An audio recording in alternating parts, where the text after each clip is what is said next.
Abu Iyas dan isterinya, balasan kepada kejujuran. Di antara tanda-tanda kejujuran ialah takut kepada Allah dan zuhud dalam urusan dunia. Orang yang jujur dalam urusan dunia, orang yang takut akan kepercayaannya akan takut untuk memakan benda yang najis. Dia lebih suka menanggung kemiskinan dan kesusahan demi mengharapkan syurga. Jika dia berbuat dosa, maka dia tidak tidur sehingga dia kembali kepada Tuhannya dan membebaskan dirinya dari dosanya. Ibnu Jarir Tabari berkata, pada musim haji saya berada di Mekah, aku melihat seorang lelaki dari Khurasan mengkhabarkan, wahai para jemaah haji, wahai penduduk Mekah, di kota dan di desa, aku telah kehilangan sebuah beg berisi 1000 dinar, sesiapa yang mengembalikannya kepadaku, semoga Allah membalasnya dengan kebaikan dan membebaskannya dari neraka, dan dia akan mendapat pahala di hari kiamat. Di sana berdiri seorang lelaki tua dari penduduk Mekah. Beliau berkata, wahai penduduk Khurasan, negeri kami ini keras akhlaknya, musim hajinya terbatas waktunya, hari-harinya dihitung, dan pintu-pintu perniagaan ditutup. Mungkin harta anda ditemui oleh seorang mukmin yang miskin atau orang tua dan dia mendapat janji anda, jika dia mengembalikannya kepada kamu, adakah kamu bersedia memberinya harta yang halal? Urasani menjawab, berapa banyak hadiah yang dia inginkan? Orang tua itu menjawab, 10%, 100 dinar. Khurasan tidak mahu. Dia berkata, tidak, tetapi saya serahkan masalah ini kepada Allah dan saya akan mengadu kepadanya pada hari kita semua kembali kepadanya. Cukuplah dia bagi kami dan sebaik-baik pelindung. Ibnu Jarir berkata, hatiku berkata bahawa orang tua itu adalah orang miskin.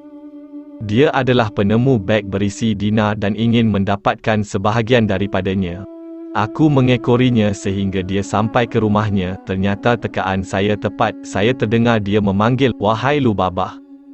Isterinya menjawab, ya Abu Iyas. Lelaki itu berkata lagi, saya baru bertemu dengan pemilik beg yang mengumumkan kehilangan beg ini, tetapi dia tidak mahu memberi sebarang penemu. Saya telah menyuruhnya memberi 100 dinar, tetapi dia enggan dan menyerahkan urusannya kepada Allah. Apa yang harus saya lakukan wahai Abu Lubabah? Adakah ia perlu dikembalikan? Saya takut kepada Allah. Saya takut dosa saya bertimbun-timbun. Lubabah, isterinya menjawab, suami, 50 tahun kita menderita kemiskinan.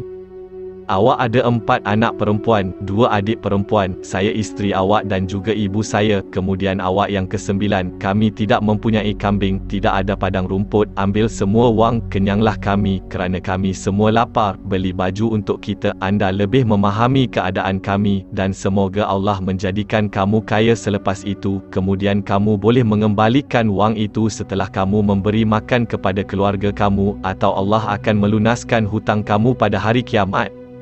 Orang tua itu berkata kepada isterinya, adakah aku makan benda yang najis setelah aku hidup 86 tahun? Aku membakar perutku dengan neraka setelah sekian lama aku bersabar atas kefakiranku dan mengundang kemurkaan Allah, padahal aku sudah berada di ambang pintu kubur. Demi Allah saya tidak akan melakukannya. Ibnu Jarir berkata, aku keluar dengan rasa kagum kepada orang tua itu dan isterinya. Keesokan harinya bersamaan dengan kemarin, saya mendengar pemilik dinar itu mengumumkan, wahai penduduk Mekah, wahai jemaah haji, wahai tetamu Allah dari kampung dan dari kota, sesiapa yang menjumpai beg berisi 1000 dinar, dia hendaklah mengembalikannya kepadaku, dan baginya pahala dari Allah. Orang tua itu berdiri dan berkata, wahai orang Khurasan, semalam aku memberitahu kamu, aku memberi nasihat kepada kamu. Di kota kami, demi Allah, tumbuh-tumbuhan dan binatang ternak sedikit, bermurah hatilah sedikit kepada penemu beg tersebut agar tidak melanggar syariat. Saya memberitahu anda untuk memberi orang yang menemui beg itu 100 dinar, tetapi anda menolak. Jika wang itu didapati oleh orang yang bertakwa, adakah kamu akan memberinya hanya 10 dinar bukan 100 dinar, untuk menjadi penutup dan pelindung baginya dalam keperluan hariannya? Khurasan menjawab, tidak, saya mengharapkan pahala harta saya di sisi Allah dan mengeluh tentangnya apabila kita bertemu dengannya, cukuplah dia bagi kami dan dialah sebaik-baik penolong. Orang tua itu menariknya dan berkata, kemarilah, ambil dinar anda dan biarkan saya tidur pada waktu malam, saya tidak tenang sejak menemui dinar itu. Ibnu Jarir berkata, orang tua itu pergi bersama pemilik dinar itu. Saya mengikut mereka sehingga lelaki tua itu masuk ke dalam rumahnya. Dia menggali tanah dan mengeluarkan dinar. Dia berkata, ambil wang kamu. Saya memohon kepada Allah agar mengampuni saya dan memberi saya rezeki dari karunia-Nya. Orang Khurasan itu mengambil dinarnya, dan ketika dia hendak pergi, dia bertanya lagi, orang tua, ayahku telah meninggal, semoga Allah merahmatinya, dan meninggalkan kepadaku 3,000 dinar. Dia berkehendak kepadaku, ambillah sepertiga daripadanya dan berikan kepada orang yang paling berhak menurut kamu. Jadi saya simpan dalam beg ini sehingga saya berikan kepada yang berhak. Demi Allah, semenjak aku meninggalkan Khurasan hingga ke sini, aku tidak pernah melihat orang yang lebih berhak mendapatkannya daripada kamu. Ambil ini, semoga Allah merahmati kamu, semoga Allah membalas kepercayaanmu dan membalas kesabaranmu atas kemiskinanmu. Kemudian dia pergi dan meninggalkan dirinya. Orang tua itu menangis. Dia berdoa kepada Allah, semoga Allah merahmati pemilik harta di kuburnya, dan semoga Allah merahmati anaknya. Ibnu Jarir berkata, maka aku meninggalkan tempat itu dengan berjalan di belakang Khurasan, tetapi Abu Iyadz mengikutiku dan meminta untuk kembali. Dia berkata kepada saya, duduk, saya melihat anda mengikuti saya dari hari pertama. Anda tahu berita ini semalam dan hari ini dari Abdullah bin Umar radhiyallahu anhuma. Rasulullah sallallahu alaihi wasallam bersabda kepada Umar dan Ali radhiyallahu anhuma, jika Allah memberi kamu berdua hadiah tanpa meminta dan tanpa mengharapkan, maka terimalah dan jangan menolaknya, kerana jika demikian, maka kamu berdua telah mengingkarinya kepada Allah, dan ini adalah pemberian Allah kepada sesiapa yang hadir. Abu Iyadz kemudian memanggil, wahai Lubabah, wahai Fulanah, wahai Fulanah. Dia memanggil anak perempuannya, dua adik perempuannya, isteri dan menantunya. Dia duduk dan meminta saya duduk, kami semua 10. Dia membuka kantung itu dan berkata, beritahu saya pengakuan anda. Jadi saya membuat pengakuan saya bagi mereka, kerana mereka tidak mempunyai pakaian, mereka tidak boleh menyebarkan pengakuan mereka. Mereka menghulurkan tangan. Orang tua itu mula mengira dinar demi dinar, sehingga pada dinar yang ke-10 dia memberikannya kepadaku sambil berkata, engkau mendapat 1 dinar. Habis isi sakunya yang berisi 1,000 dinar dan dia memberiku 100 dinar. Ibnu Jarir berkata, kebahagiaan mereka dengan limpah kurnia Allah menjadikan saya lebih bahagia daripada mendapat 100 dinar ini. Ketika saya hendak pergi, dia berkata kepada saya, anak muda, kamu penuh dengan berkat. Saya tidak pernah melihat wang ini dan saya tidak pernah bermimpi tentangnya.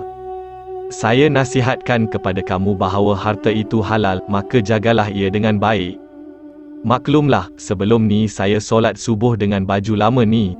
Kemudian saya menanggalkannya supaya anak-anak saya boleh memakainya satu persatu untuk solat. Kemudian saya pergi bekerja antara Zuhur dan Asar. Pada sebelah malamnya saya pulang dengan membawa rezeki yang Allah Subhanahu wa Ta'ala berikan kepada saya, kurma dan beberapa keping roti.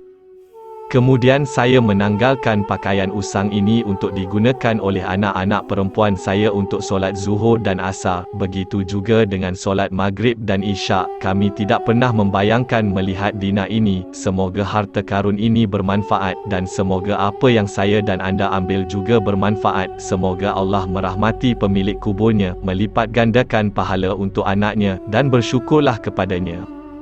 Ibnu Jarir berkata, aku mengucapkan selamat tinggal kepadanya. Saya telah mengeluarkan 100 dinar, saya menggunakannya untuk membayar belajar selama 2 tahun.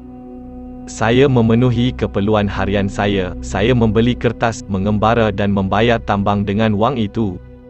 16 tahun kemudian saya kembali ke Mekah. Saya bertanya tentang lelaki tua itu dan ternyata dia telah meninggal dunia beberapa bulan selepas kejadian itu. Begitu juga isteri, bapa mertua, dan 2 saudara perempuannya, yang kesemuanya telah meninggal dunia kecuali anak-anak perempuannya. Saya bertanya tentang mereka, ternyata mereka telah berkahwin dengan gubernur dan raja. Itu kerana berita gembira ibu bapanya yang tersebar ke seluruh negara. Saya singgah di rumah suami mereka dan mereka menyambut saya dengan baik, memuliakan saya, sehingga Allah membunuh mereka.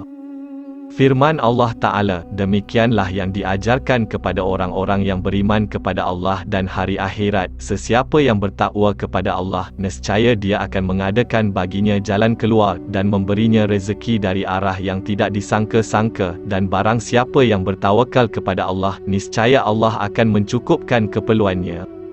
Lihatlah bagaimana rezeki yang diperolehi oleh Abu Iyad, rezeki yang Allah tetapkan tidak berkurang kerana kejujuran dan tidak bertambah dengan dusta atau dusta, dan bahagian rezeki tidak bertambah dengan rasuah.